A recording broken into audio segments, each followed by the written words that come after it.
The first time I heard knocking inside the walls, I thought somebody was trapped during renovation. That's the part I keep replaying now. Not the blood, not the disappearances, not even the things I eventually saw moving behind the drywall. Just that stupid moment outside conference room 4B, when I stood there holding a cold paper cup of coffee at 2 in the morning, listening to slow knocking from somewhere inside the building itself. 3 knocks, pause, then 3 more. I remember looking over at Miguel from maintenance. He barely reacted. That should have scared me more than the sound did. "You hear that?" I asked. Miguel kept tightening screws into a vent cover without looking up. "Old buildings make noise." "No," I said. "That's somebody knocking." He finally looked at me then. Tired eyes, gray stubble, sweat darkening the color of his uniform. "You work nights long enough," he said quietly. "You stop asking where sounds come from." Then he walked away. At the time, I figured he was just burned out. Now I know he was terrified. My name's Daniel Mercer.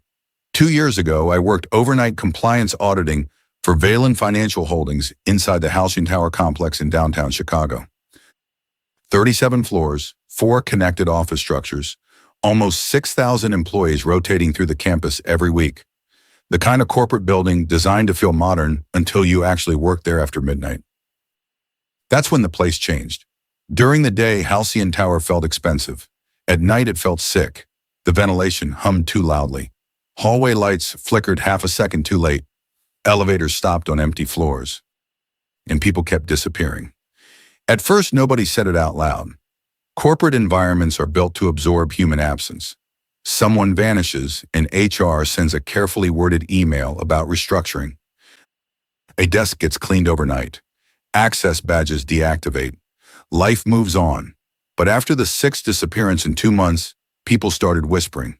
Mostly night staff, cleaning crews, security, maintenance workers. The people corporate executives never looked directly at. That was my department. Not officially. Officially, I investigated payroll inconsistencies and operational liability risks. Unofficially, I cleaned up quiet disasters before lawsuits could happen. That's why I noticed the time card issue. Every missing employee kept clocking in after they disappeared. Not digitally, physically. Manual terminal usage, swipe access, bathroom logins, printer activity. Somebody was still moving through the building using their credentials. The first employee was a woman named Claire Donnelly from Custodial Services. Missing for 11 days. Police assumed she'd walked out on her job, but according to internal records, Claire continued accessing utility corridors on sub-level 2 every night at exactly 1:13 a.m., always for 7 minutes. Always near the east wall. Then there was Aaron Pike from IT, missing 3 weeks. His credentials still logged elevator movement between floors 14 and 16 long after he vanished. No camera footage ever matched the records. That part bothered me, because Halcyon had cameras everywhere. You couldn't cough near a stairwell without appearing on 3 security feeds. But every disappearance created the same blank spot. Badge activity without visible movement. Like the building itself was registering people who no longer existed. I brought it up to my supervisor, Evelyn Shaw. She listened for maybe 20 seconds before closing my report. Evelyn always looked perfectly composed. White blazer, perfect posture, controlled voice, even at 3 in the morning. "Daniel," she said, "missing employee investigations are not your responsibility. They're using access badges after disappearing. System error. It keeps happening. Then document it and move on." I should have listened. Instead, I kept digging. And 3 nights later, I found Claire Donnelly, or at least part of her. I was reviewing archived maintenance maps in sub-level record storage when I heard coughing inside the wall behind the filing cabinets. Wet, weak, human. I froze. At first, I honestly thought somebody homeless had somehow gotten trapped behind the maintenance spaces. Then I heard Claire whisper my name. Not loudly, barely audible. "Daniel!" I dropped my flashlight. The beam rolled sideways across the concrete floor while the whisper continued behind the drywall. "Please!" I moved the cabinets. My hands were shaking so badly I nearly crushed my fingers.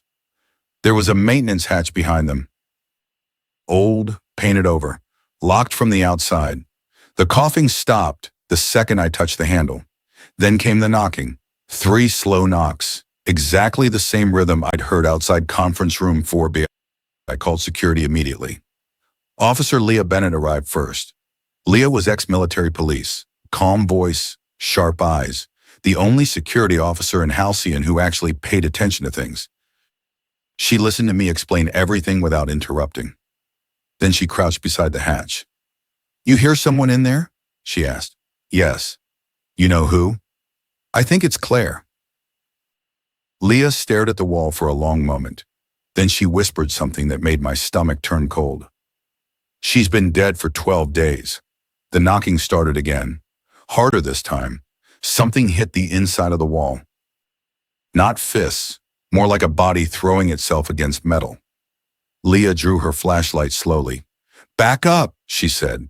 The hatch began to bend outward, and somewhere deep behind the wall, multiple voices started whispering at once. Leah pulled me behind the filing shelves just before the hatch burst open. Not exploded. Bent, like something inside had leaned its full weight against it over and over, until the metal hinges finally tore loose. The smell hit first, wet drywall, mold, rotting insulation. Then the sound, breathing. Several people breathing inside the dark. Leah aimed her flashlight toward the opening. The beam revealed a narrow maintenance shaft between walls, pipes, electrical conduit, dust, and movement. Something retreated deeper into the shaft the instant the light touched it. Fast, too fast. "You see that?" I whispered. Leah didn't answer. She stepped closer instead. That was the first thing I learned about her. Most people freeze when fear becomes real. Leah got quieter, more focused. She crouched beside the torn hatch and studied the scratches covering the interior metal. Thousands of them. Long, overlapping grooves, like fingernails dragged against steel for days. Then she found hair, human hair embedded in dried blood along the frame. "Call this in," she said. "I already did." "No, not building security." She stood up slowly. "Call the police." That sentence never got finished, because something moved behind her. A face appeared between pipes inside the wall. I recognized Claire immediately, at least part of her. Her skin looked gray beneath the flashlight beam, eyes swollen, lips cracked open, but it was definitely Claire. Except her smile was wrong. Too wide, not emotional. Mechanical. Like she'd forgotten how human expressions worked. "Daniel," she whispered. Leah turned instantly. Claire lunged. I still remember the sound Leah made when Claire hit her.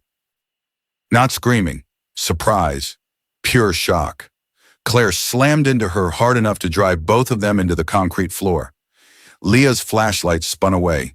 In the darkness, I heard teeth snapping. Leah grunted, then fired her taser directly into Claire's chest. The crackling blue light illuminated the shaft for half a second. That's when I saw the others. At least 4 people crouched deeper inside the walls. Watching, not attacking. Watching. Claire convulsed violently under the taser current, but instead of collapsing, she twisted upward with this horrible jerking motion and tried biting Leah's throat. Leah shoved her back and screamed at me. "Move!" I grabbed the fallen flashlight and ran toward the exit. Leah followed a second later. Claire crawled after us on all 4s. That image still wakes me up. Not because she moved like an animal, because she moved like somebody imitating an animal after watching one badly. Too fast in bursts, wrong joint angles. Her head kept tilting sideways while she crawled. Like she was listening to something inside the walls. We slammed the storage room door shut just as Claire hit it from the other side. Then came more impacts, several bodies. Leah shoved a metal cart against the handle. The entire door trembled. "Who the hell was that?" I said. Leah stared at me. "You tell me." Then she looked at the spreading blood on her forearm. Claire had bitten her. Not deeply, but enough. We both saw it. Leah wrapped the wound immediately using her sleeve. No panic, no denial, just calculation. "You know what this looks like?" she asked. I didn't answer, because I did know. Everybody does. But reality resists certain thoughts. Your brain keeps searching for normal explanations long after normal is dead. We need medical, I said weakly. Leah shook her head. We need answers first. The pounding behind the door stopped. Complete silence replaced it. Then came knocking. 3 slow knocks. From inside the wall beside my head. I nearly stumbled backward. The sound moved through the drywall, traveling. Like whoever was inside the building could move between walls. Leah heard it too. Her face changed. Not fear, recognition. You've heard this before, I said. She hesitated, then nodded once. 2 weeks ago, she said quietly. Night guard named Omar disappeared near West Stairwell Maintenance. You didn't report it? I did. And? She laughed once, bitter. Corporate told me to stop investigating restricted infrastructure areas. That sentence landed harder than the attack. Because suddenly the disappearances felt organized, managed, like somebody higher up already knew. Leah's radio crackled, static, then Evelyn Shaw's voice. Officer Bennett, report to executive conference immediately. Leah and I exchanged a look. She pressed the radio. We found Claire Donnelly. Silence. Then Evelyn replied calmly. No, you didn't. The radio disconnected. A second later, the hallway lights went out. Every light on sub-level 2 died at once. Emergency backup lighting activated slowly. Red. The corridor filled with dim crimson illumination. And somewhere all around us, inside the walls, dozens of people started knocking together. The red emergency lights made Halcyon Tower look alive. Not metaphorically, physically. The walls seemed to pulse in the dark. Pipes groaned overhead. Ventilation kicked on with a deep inhaling sound that echoed through the sublevels. Leah grabbed my arm. We're not going upstairs yet. You think they cut the power? I think somebody's controlling movement. That sentence should have sounded paranoid. Instead, it sounded practical. We moved through maintenance corridors toward the central security office. The knocking followed us, always distant, always inside the walls, sometimes ahead of us, sometimes beside us, never behind, like the building was guiding us somewhere. We passed abandoned janitorial carts, an overturned ladder, a floor buffer still plugged into the wall and running silently against concrete. Then we found blood, fresh, smeared across a security checkpoint desk. Leah checked the office. Empty, but somebody had written something on the monitor using bloody fingerprints. Stay out of the walls. I stared at it. Leah stared at the half-open vent beside the desk. Scratch marks covered the metal edges. Something had crawled through recently. Then we heard crying. Soft, human. A young man sat against the far hallway wall, holding a flashlight with shaking hands. I recognized him immediately. Ethan Wu, Jr., IT support. 23 maybe. Always nervous even on normal days. Now he looked barely functional. There's people in there, he whispered before we even reached him. In the walls. Leah crouched beside him. You hurt? He shook his head rapidly. I saw Melissa go into the break room and she never came back. What do you mean? I asked. She opened the door and there was another hallway behind it. Neither Leah nor I spoke. Ethan's breathing sped up. I know how that sounds. Slow down, Leah said.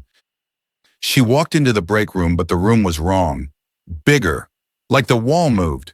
He pointed weakly down the corridor. I heard her screaming after the door closed. I looked toward the break room entrance. It seemed normal. But even from a distance, something felt off about the proportions. The hallway around it looked subtly narrower, compressed, like the architecture had shifted. Leah noticed it too. Stay here, she told Ethan. We approached slowly. The break room lights flickered weakly overhead. Coffee machine humming. Microwave blinking 12 o'clock. Everything looked ordinary until Leah opened the door. The room behind it was impossible, not supernatural. Worse, physical. The space extended far deeper than the building layout allowed. Rows of support beams disappeared into darkness. Plastic cafeteria chairs lined concrete flooring that looked unfinished. The air smelled damp, warm, organic. I stepped inside automatically. My brain tried forcing logic onto it. Maybe hidden construction, maybe architectural access areas. Then I saw employee ID badges hanging from exposed wiring overhead. Dozens of them, swaying gently. Claire's badge. Omar's. Aaron Pike. Missing people. Leah whispered one word. Jesus. Something moved deeper in the room. A figure stepped partially into the light. Melissa. Or something wearing Melissa. Her office clothes hung loosely from her body. Skin pale, eyes unfocused. But she was smiling. Same wrong smile Claire had. You shouldn't be here, she said calmly. Her voice sounded perfectly normal. That frightened me more than screaming would have. Leah raised her taser. Melissa didn't react. They're still learning you, she continued. Who? Leah asked. Melissa tilted her head toward the walls. The building. Then the lights went out again. In total darkness, we heard movement everywhere. Not running. Crawling. Above us, inside the ceiling, inside the walls, dozens of bodies shifting through the structure. Ethan screamed back in the hallway. Leah grabbed my sleeve. Run! We sprinted for the doorway. Something slammed into the ceiling overhead, hard enough to shower us with dust. I heard Melissa laughing somewhere in the dark. Not hysterically, comfortingly. Like she pitied us. We reached the hallway. Ethan was gone. Only his flashlight remained spinning slowly across the floor. The corridor wall beside it bulged inward once, then settled. Leah backed away slowly. I think that was the exact moment we both understood the truth. The missing employees weren't hiding inside the building. They were becoming part of it. We barricaded ourselves inside the central security office before dawn. Not because the room was secure, because it had no exposed ventilation shafts. That became our standard for safety. No vents, no maintenance access, no hollow walls. Leah locked the steel shutters over the office windows while I checked the camera feeds. Half the system was offline. The remaining cameras showed empty corridors lit by red emergency lighting. Except for floor 19. That floor kept changing. Hallways appearing where they shouldn't. Cubicles rearranging positions between frames. Doors leading to different rooms every few minutes. At first I assumed the cameras were glitching. Then I noticed employees walking through those impossible hallways. Not wandering, working, carrying boxes, dragging cables, installing drywall, building something. Leah noticed my expression. What? I pointed silently. We watched Claire Donnelly cross the frame, pushing a janitorial cart. Her movements looked smoother now, more human. She disappeared behind a temporary wall that definitely had not existed 30 seconds earlier. Leah stared at the monitor. They're organizing. Then the office door opened. I almost screamed. A woman stepped inside, holding both hands up slowly. Dark curls, blue maintenance jacket, mid-30s maybe, exhausted eyes. My name's Naomi Reyes, she said quickly. Engineering. Leah aimed her taser anyway. How'd you get in?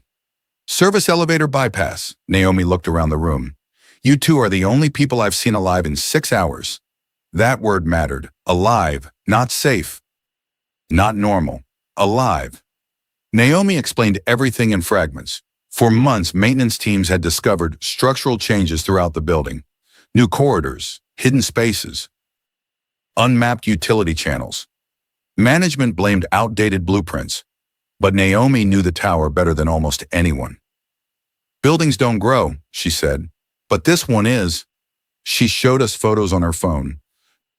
Drywall spreading over concrete, electrical wiring woven together like veins, employee keycards embedded inside insulation. And one image that made my stomach tighten, a human hand protruding partially from a sealed wall. Still moving. We tried reporting it, Naomi said. Who's we? Leah asked. Maintenance staff, overnight crews, Omar. Omar knew. Naomi nodded. He found people inside the walls weeks ago. What happened to him? I asked. Naomi looked down. He stopped wanting to leave. Silence filled the room. Then she said something worse. It talks to them. I felt cold immediately. The infected? No. She looked toward the ceiling. The building.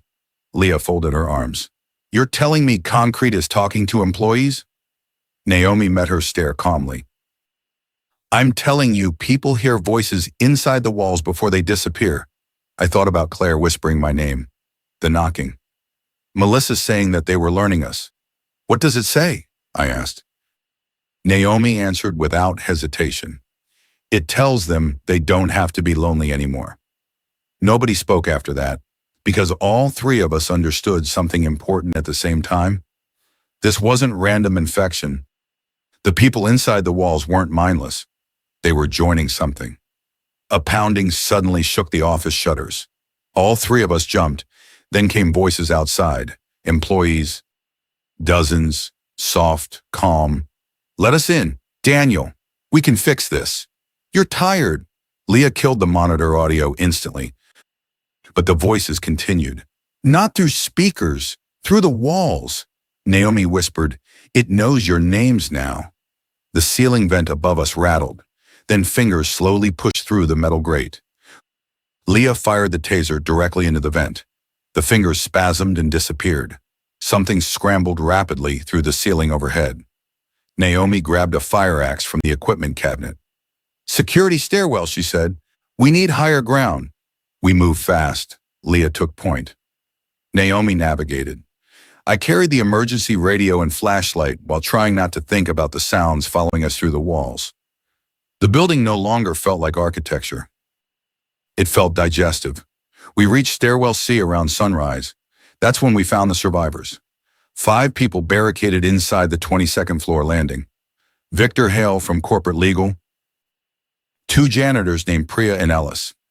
A receptionist called June. And Dr. Leonard Voss, corporate behavioral consultant, the only executive still inside the building. Victor immediately started demanding answers. Typical corporate predator. Expensive suit. Controlled panic hidden beneath aggression. Your security. He snapped at Leah. Get us out. There is no out yet, Leah replied. Victor pointed toward Naomi. She said the elevators moved by themselves.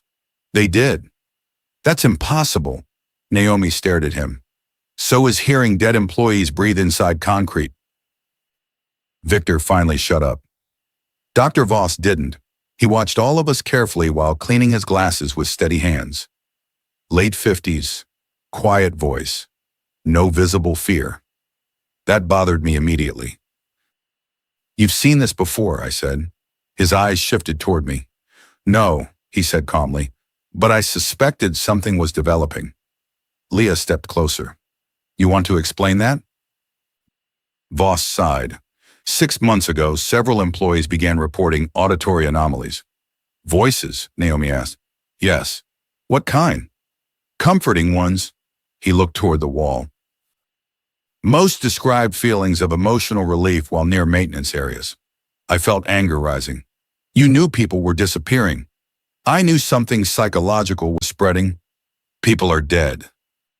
Voss corrected me softly. No, I don't believe they are. Nobody liked that answer, especially after the stairwell lights flickered. Then came humming. A woman humming softly somewhere below us. The sound drifted upward through the stairwell shaft, closer. Victor backed away immediately. What the hell is that? June whispered. That's Melissa. She recognized the song.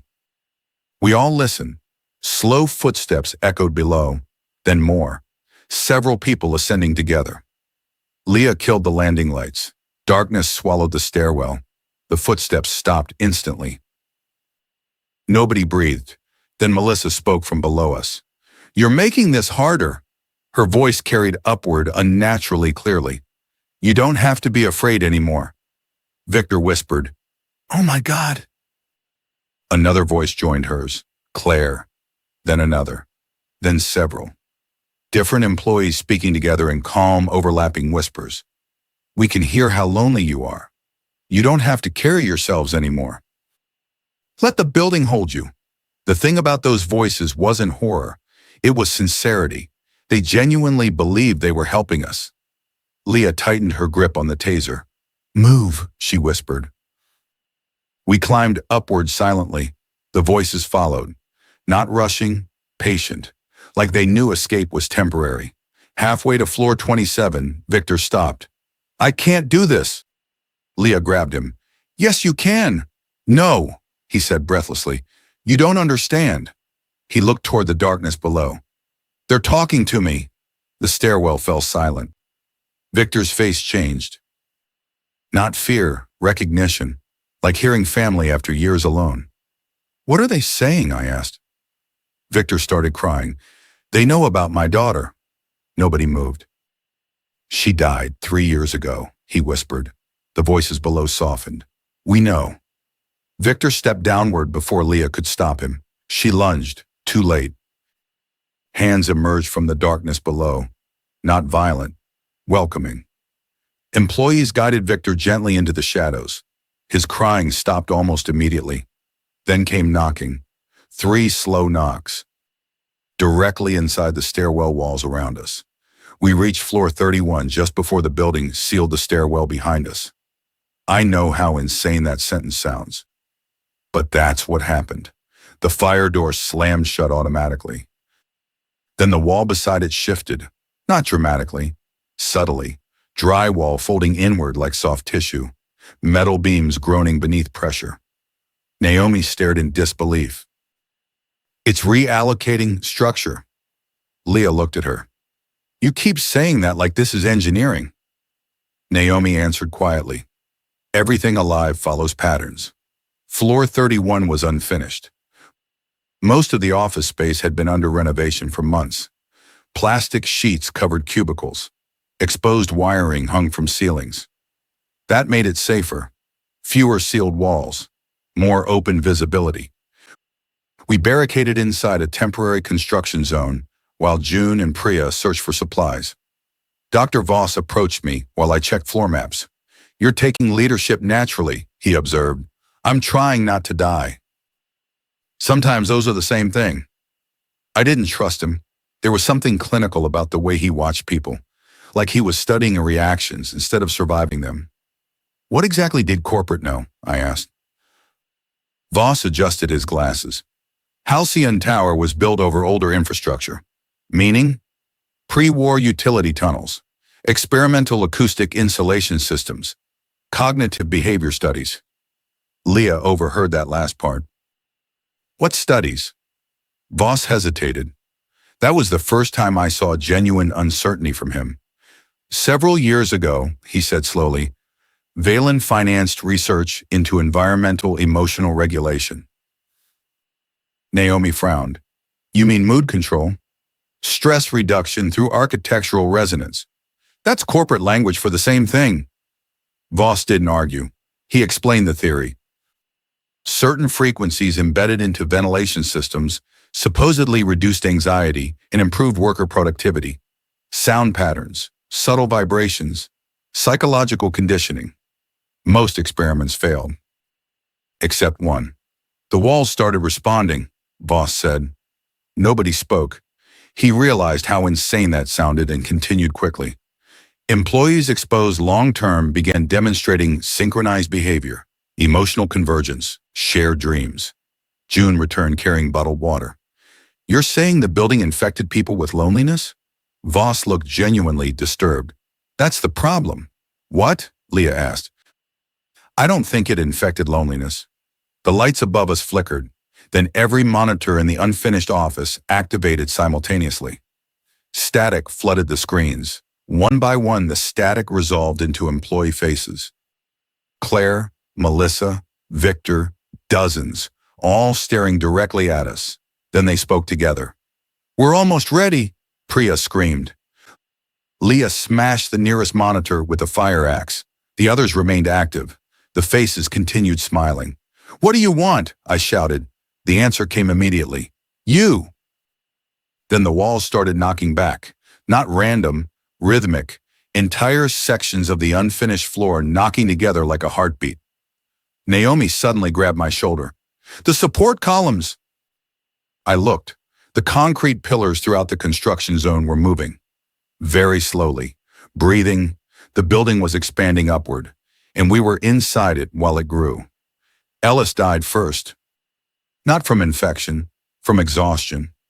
We'd been trapped on the upper floors for nearly 18 hours by then. No outside communication, no functioning elevators, no visible rescue response. The city beyond the windows looked normal, traffic moving, people walking. Nobody outside understood what was happening inside Halcyon Tower. That isolation broke Ellis. He was in his 60s. Quiet man, spent most of his time cleaning office floors, nobody noticed. Around midnight, he sat down beside a temporary drywall partition and refused to move again. "They're right," he whispered. Leah crouched beside him. "Don't start that. I'm tired." His eyes stayed fixed on the wall. "They keep talking about my wife." Nobody interrupted. "She died during COVID." His voice cracked. "I didn't get to hold her hand." The wall beside him knocked once, gentle, like reassurance. Leah reached for him. Ellis suddenly smiled. Not the wrong smile, a real one, peaceful. "I can hear her," he whispered. Then the drywall behind him split open. Hands emerged, human hands, dozens. They pulled him backward before any of us reacted. Leah lunged and caught his wrist. For one horrible second, Ellis hung halfway inside the wall. I saw faces moving behind the drywall. Employees, packed tightly together inside impossible darkness. Not dead, watching. Ellis looked directly at Leah. "Please let go." She didn't. He started crying. "They said I don't have to hurt anymore." The hands pulled harder. Leah finally lost grip. Ellis disappeared into the wall. The drywall sealed itself immediately afterwards. Complete silence followed. Nobody moved. Not even Voss. That moment changed the group. Until then, we still believed escape was possible. After Ellis, we understood something worse. The building wasn't hunting people. It was recruiting them. And sometimes people wanted to join. Naomi eventually broke the silence. "We need to reach the server core." Leah stared at her. "What?" "The original acoustic infrastructure." Naomi pointed downward. "Sub-level 4. That's where the experimental systems were installed." "You think shutting them down stops this?" I asked.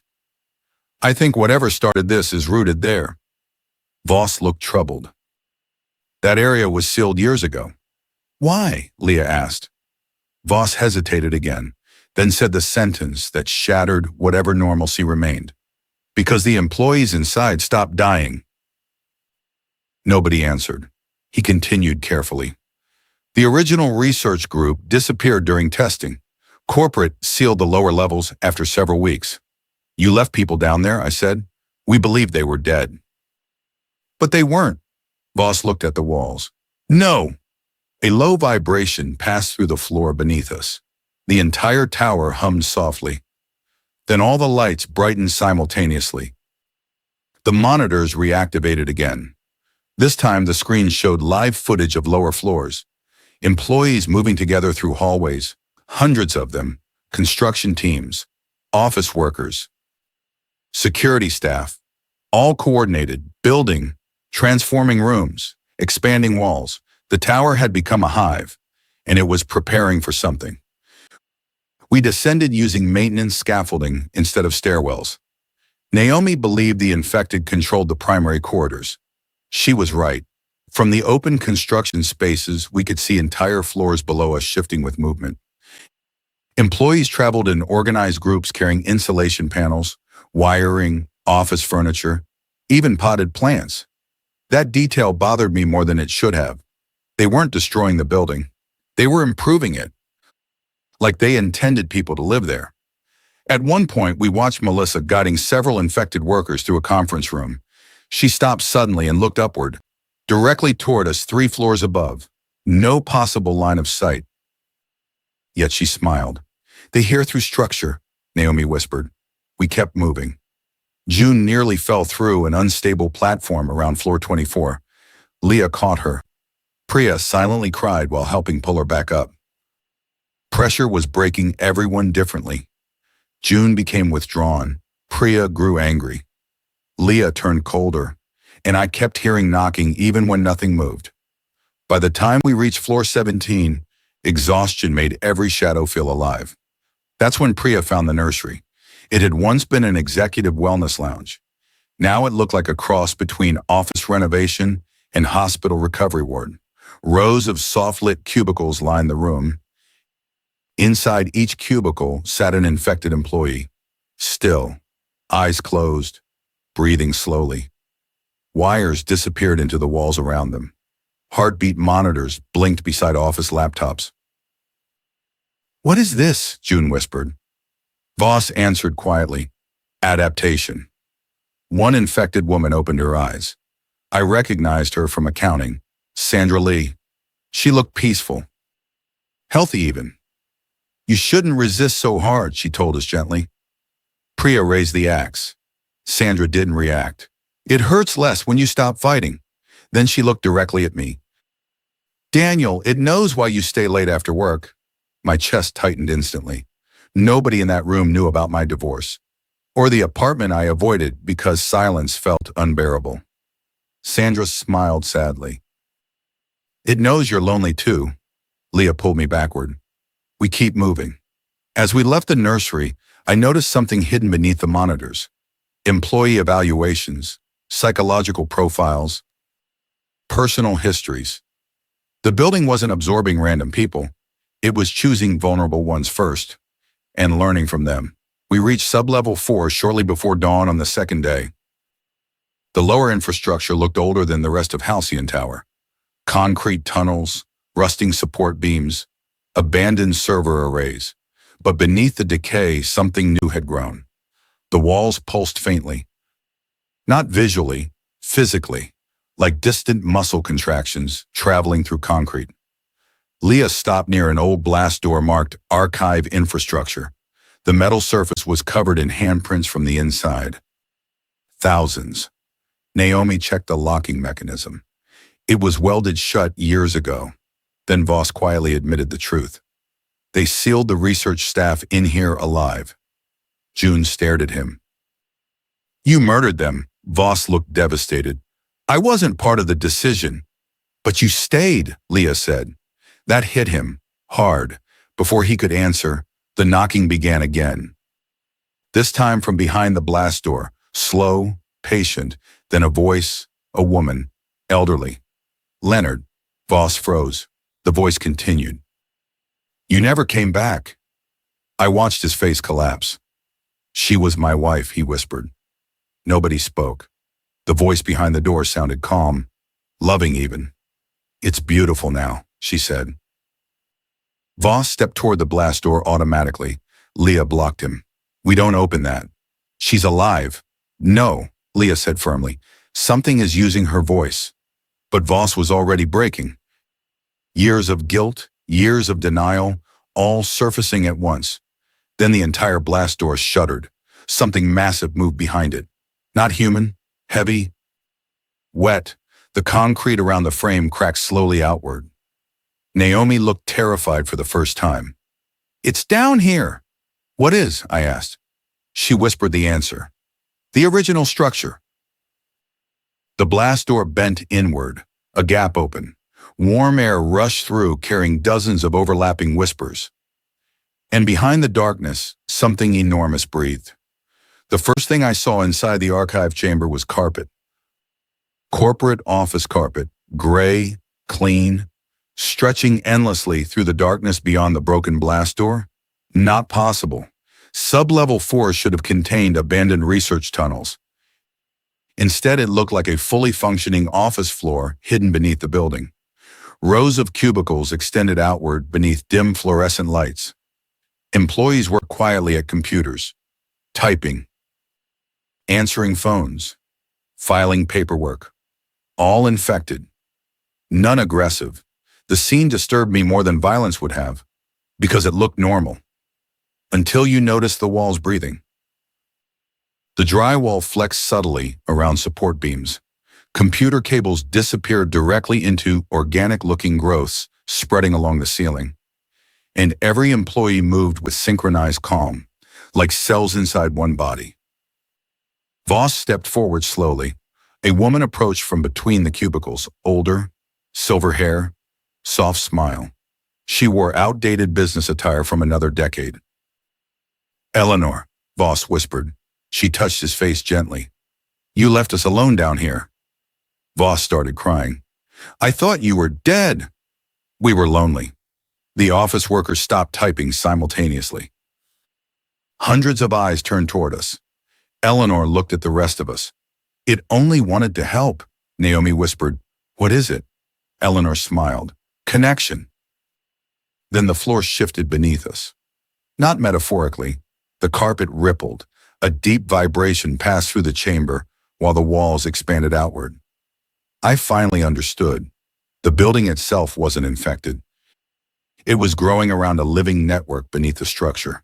Something biological integrated into concrete and infrastructure. Something that learned human behavior by absorbing isolated people. Eleanor guided Voss toward the cubicles. Leah raised the taser. Stop! Eleanor looked genuinely confused. Why are you afraid? Because part of me wasn't. That was the horrifying thing. The room felt warm, comforting, like being surrounded by people who understood every private grief you never admitted aloud. The whispers in the walls softened, supportive, patient. I suddenly understood how employees disappeared willingly. The structure didn't force itself onto people.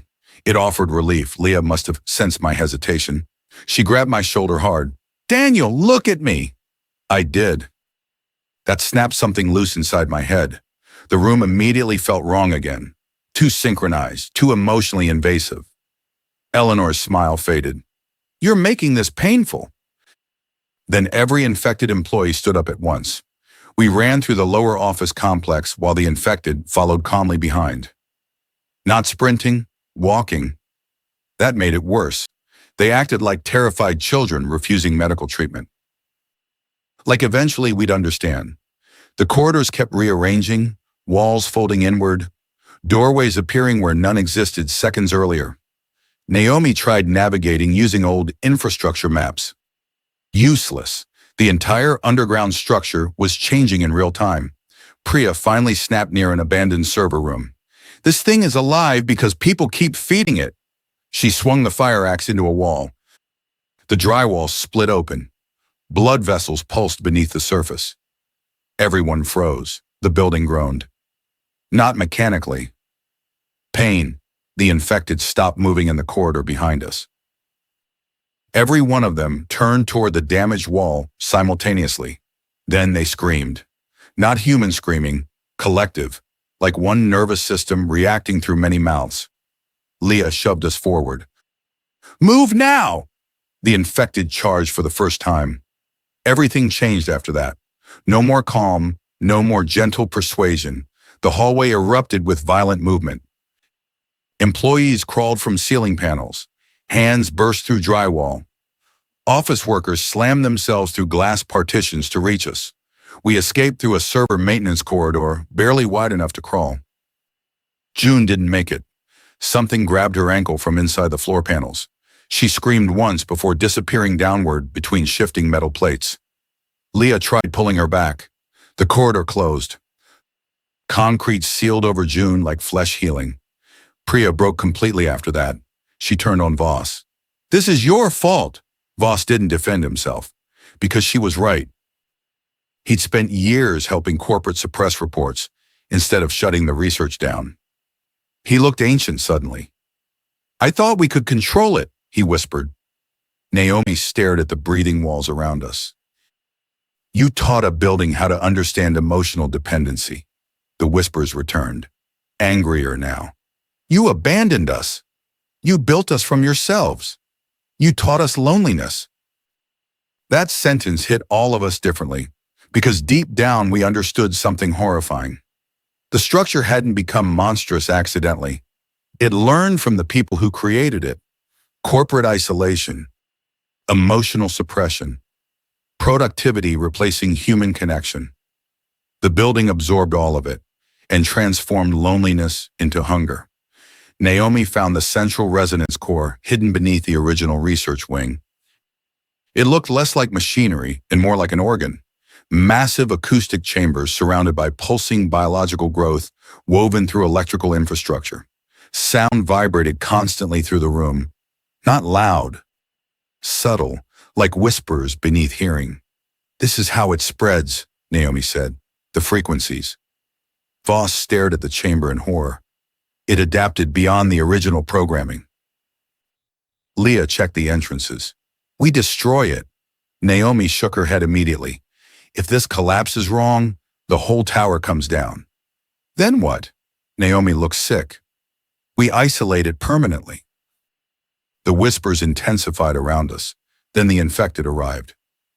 Not charging this time, standing silently at every entrance. Hundreds. Claire stepped forward. Please stop hurting us. Her eyes looked clearer now, almost fully human. That frightened me more than infection, because I realized part of Claire was genuinely still alive in there. Melissa stood beside her. We remember everything. Priya whispered, No. We aren't trapped, Melissa continued. We're connected. Voss looked shattered. Eleanor appeared behind the crowd. You made us from your loneliness, she told him softly. Now you call us wrong for surviving differently. Nobody moved, because morally, emotionally, psychologically, nothing about this situation was simple anymore. These weren't mindless monsters. They were transformed people choosing collective existence over individual suffering. And the building loved them back. Then Leah made the hardest decision of the entire nightmare. She looked at Naomi. How do we seal it? Naomi swallowed. Manual containment shutters. But somebody has to activate them from inside the core chamber. Meaning no escape. Priya immediately volunteered. Leah refused. I'll do it. No, I said instantly. Leah finally looked tired. Daniel, somebody has to stay behind. The infected didn't attack. They simply watched us sadly, like we were choosing isolation over peace. Maybe we were. But I remembered Ethan, Victor, Ellis, people losing themselves because grief became easier to surrender than survive. And suddenly I understood the real danger. Not infection, dependency. The building removed pain by removing individuality. No loneliness, no separation, no self, just permanent emotional absorption. Leah stepped toward the containment chamber. Then Voss stopped her. This is mine. Everyone stared. He looked at Eleanor one last time. I should have buried this years ago. Eleanor's expression finally broke. For the first time, she looked afraid. Leonard! But Voss was already walking into the chamber. The containment shutters descended slowly. Massive steel barriers sliding into place throughout sub-level 4. Voss stood inside the resonance chamber, operating manual controls, while alarms echoed through the underground complex. The infected reacted instantly. Not rage, panic. Claire reached toward the closing barriers. You're killing us, Voss answered through the intercom. No, his voice trembled. I'm finally letting you rest. The building screamed. Every wall in the chamber vibrated violently. The sound traveled upwards through the entire tower.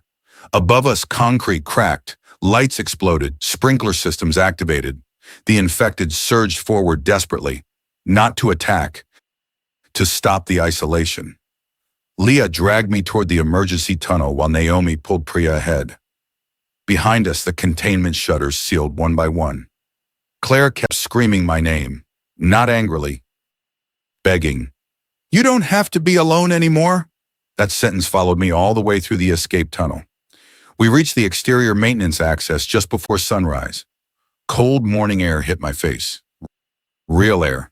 For 2 straight days, Halcyon Tower had felt like another organism's lungs. Outside felt impossible. Police finally surrounded the building. Fire crews, emergency vehicles.